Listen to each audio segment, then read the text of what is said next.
guys and gals, and everybody here from Drake Queen Gaming. It's me on Twitter, the Gaming Dragon. 1 second, y'all. Let me make sure this is recording. Hooray! It is in fact recording. Alright, y'all, let's go ahead and jump back in. This is back on Max's path. Alarm Chen, you were up. Let's go. There we go. Okay, found it. Alright. Alright. Let's leave him be. Maybe he's just as overwhelmed as we are. But we can't just...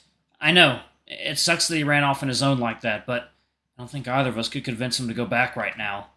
Maybe he'll come back on his own once he finds his brother. In the meantime, we can do more good helping out the rest of the mercs and people evacuate the camp. Max took another look back up the tall pyre, forlorn and defeated. He gave you a taciturn nod. He took you by the hand and guided you deeper into the city, where the agonized cries became stronger. He left behind the burning rubble, pressing onward into the inner city through the market district. The cracked crystal from high above cast a looming shadow over you. The closer you got to Vittram Park, the heavier its weight seemed to press down on you. Looking away from the sky did little to mitigate that feeling. Many of the buildings were not only damaged, but entirely destroyed. Entire blocks demolished into similar mountains of stone and wood, creating a landscape of urban desolation. The petty vandalism you saw from the outskirts was just a taste of the destruction found here. Max's scowl and furrowed brows only deepened the further along you went. You sighed inwardly. There was that indecipherable look on his face again. He reached up for his hand, causing a pause and a stutter in his step.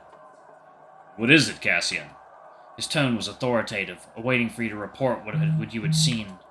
You weren't sure what stung more, Ray's obstinate rebuke of your offer to help, or the ever-growing environment of despair the city had become. You were deliberating on what to say, when his ears pricked up again, first picking up on the sound, then soon after the scent of something. "Fresh blood. They're injured ahead." Your hand instinctively went to your sword, only for Max to stay your hand upon the hilt. "Not yet. Wait until we can see the threat. Your weapon will only weigh you down unsheathed." "Right." Max led you down a series of streets until stopping you short of a narrow road. The violent cries of animals, of crumbling stone, and the hushed screams of terror grew stronger as you closed the distance. The two of you stayed close to the wall, Max peering around the corner to assess the situation. "What do you see?" "There are 4 nether beasts striking at a stone barrier. Someone must have erected it as a last line of defense." Yeah. Ooh, that's some good coffee.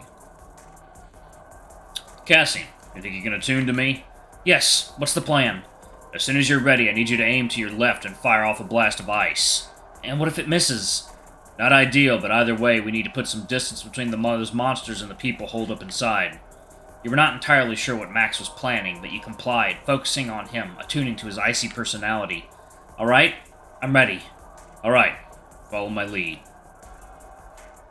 Max dashed out from behind the building. Following suit, you drew your sword, stumbling partially behind him as you heard his crossbow firing.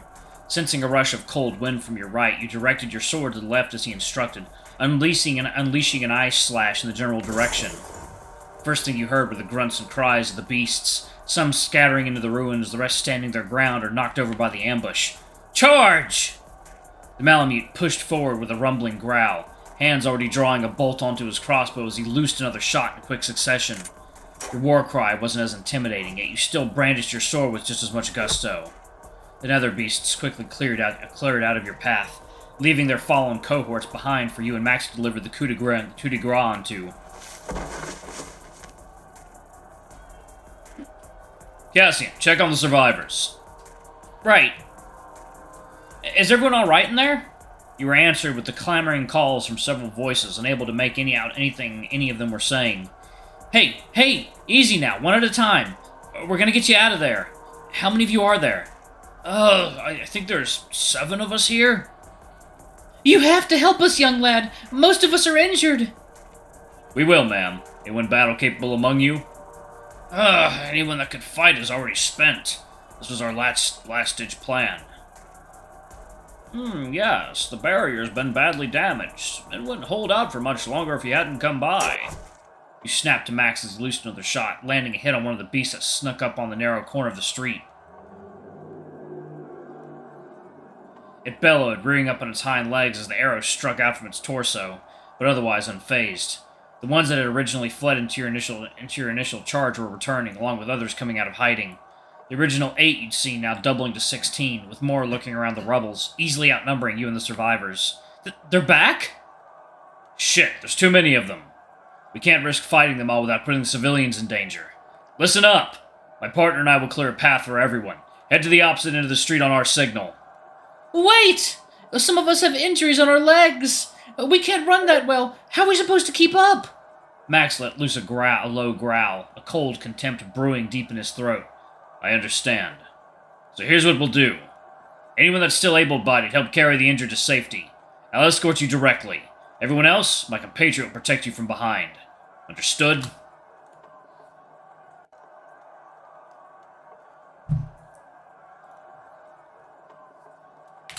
The group didn't respond directly, instead began murmuring among themselves. You were concerned at first, though soon enough you heard them shuffling about, seemingly unorganizing themselves. Max seemed unsatisfied with the compliance, nodding for you to join his side. Cassian, with me! You nodded, joining his side with a blade in hand. The nether beasts approached you cautiously, appraising you with dead black eyes. Staring through it, you shuddered. It hadn't the inquisitive curiosity of a wild animal. Instead, you sensed judgment, contempt, something almost human behind those crystal-infested eyes. The way they approached was just as chilling, arranging themselves in gridlock to prevent your escape. You felt a stone in the pit of your stomach, beginning to feel overwhelmed until the warm, heavy weight of Max's hand landed over your shoulder. You looked to him, the faraway gaze replaced with comforting confidence that you can't help but blush at. Max? Here's the plan, Cassian. I'll push ahead and clear a path. You focus on keeping them as far away from the civilians as possible. You don't need to kill, just keep the way clear. Got it? You can count on me, Max. Good. On my mark. Now! Once again, Max sprung from his spot, launching himself forward. The beasts reacted with rabid cries, attempting to bar his path, only to be met with a blast of ice from an explosive icicle shattering them again. Skating across the freshly frosted floor, he signaled to you to bring the civilians over. Go, go, go! Move it, everyone! You convey the signal to the civilians inside the bunker. There's a moment of hesitation before the door to the bunker crumbles back to dust. The first to stumble out of the bunker is a jackal, carrying a small child in his arms, doing his best to run after Max. One of the beasts made a break for him, stopped short just as quickly by a crossbow bolt to the chest, courtesy of Max. The next pair was a coyote with a raven draped over his back. His movement was a lot more stilted, an obvious scrape in his leg, though his were in much better shape than the mangled legs of the raven on his back, seemingly unconscious at the moment. This time, 2 corrupted boraxes blocked his path. You decided to rush ahead of the pair, as Max was still preoccupied with the first pair, unable to offer support. Get back! The coyote fumbled, reeling back a few steps after realizing that command was directed towards him. You copied Max's movements to thrust an ice spear towards them, just narrowly missing the civilian as the beasts got blown away through force. By the gods, they almost got me! Are you hurt? I'm okay. The coyote shook himself out of the stupor, trudging through the ice you just made, skidding his way across towards Max. What are you waiting for, people? Stop dilly-dallying. I can't keep my eye on every single one of you. Go! Coffee time. Alright, guys and gals, and we are back. Let's go ahead and jump back into it, shall we? Okay. We're going! You approach the bunker as the final 3 emerge with some difficulty. The polar bear woman and the old weasel you had heard were helping along a heavy-set panda, whose body appeared heavily battered and bruised. There were visible purple patches that you hoped were only from bruises. With the distance Max had placed between him and the other 4 civilians, the beast seemed to have lost interest in them, though it was a short-lived respite, as they soon circled around for the 4 of you instead. Even you were stunned for a moment before looking to the survivors beside you. The 2 were frozen at the sight, a series of emotions passing over their faces. Shock, betrayal, dread, hopelessness. Hey! Focus on getting out of here! Leave them to me. As they began to head off, you charged ahead and went all out, hacking and slashing whatever got in your path, alternating between the sword and the ice powers loaned to you by Max. At first, some of the hooves and boraxes were subdued, yet soon enough they seemed less and less intimidated by your attacks. And between the staggering pace of 3 civilians and the overwhelming amount of creatures, you soon found yourself outnumbered and outmatched. Damn it! Stay back! Eventually, the beast started surrounding you. You almost lost your footing when another slime bashed against your right side. Then one of the creatures barely grazed your left shoulder. Stumbling around, you could feel your body beginning to go numb, a dull vibration coming from your chest. Max! You called out for him, just in time to hear a fresh bolt fired into a creature. Cassian, hang in there! I'm trying! Could use some help over here! You bit your tongue as the beast kept converging towards you. The crowd was simply too thick at this point. Still, you gripped your sword tightly, mentally prepared to fight to the death. Just as the menagerie of beasts closed in on your group, a flash of fire descended from above, breaking the circle with a sudden heat wave. You shielded your eyes from the billowing heat, a deep relief settling in your chest at your savior's arrival. Ray? You came back! Uncovering your eyes, you realized that it wasn't the red dragon that had come to save you, but rather a familiar striped tiger. A notably disappointed striped tiger. Toby? Toby! What are you doing here? Max's tone shifted notably, from concern to annoyed. Though with the beasts regrouping again, you didn't get much time to process the sudden turn of events, nor suffer the awkwardness of the situation. I guess now it isn't the time for this. Cassian, left side! Huh? You narrowly evaded a Borax that tried to jump you, while Toby fended the rest off on one side with a volley of fireballs, leaving you to fend off the other side with your ice-imbued blade. With the tiger's help, you managed to escort the last 3 escapees to catch up with the rest of the group. Max covered you both with a barrage of bolts, once again more concerned with crowd control over accuracy, always keeping them just inches away from your tails. Sharp shooting there, Max. Toby cheered on the Malamute in passing, only to get a cold scowl in return, making him shrink back into himself. Babe, did you put him in the bathroom? Oh, okay. Alright.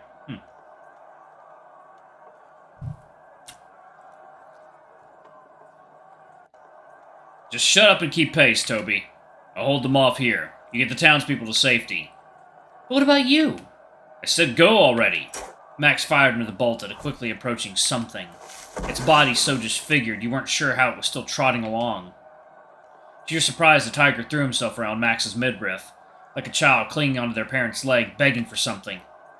No, Max! I'm not letting you sacrifice yourself! You have to come with us! Toby, get off me! Max tried to shake the tiger off, impulsively firing from his crossbow and conjuring ice bolts in between, prying the orange brat from his side. Things are beginning to get awkward again. Should I get involved? Oh shit, this is interesting. Try to talk him out of it.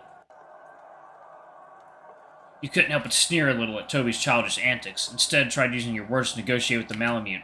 Max, there's no point doing one of those heroic sacrifice things. You said it yourself. We should all stick together. There's power in numbers, after all. This isn't... Oh, shit. I told you to leave already!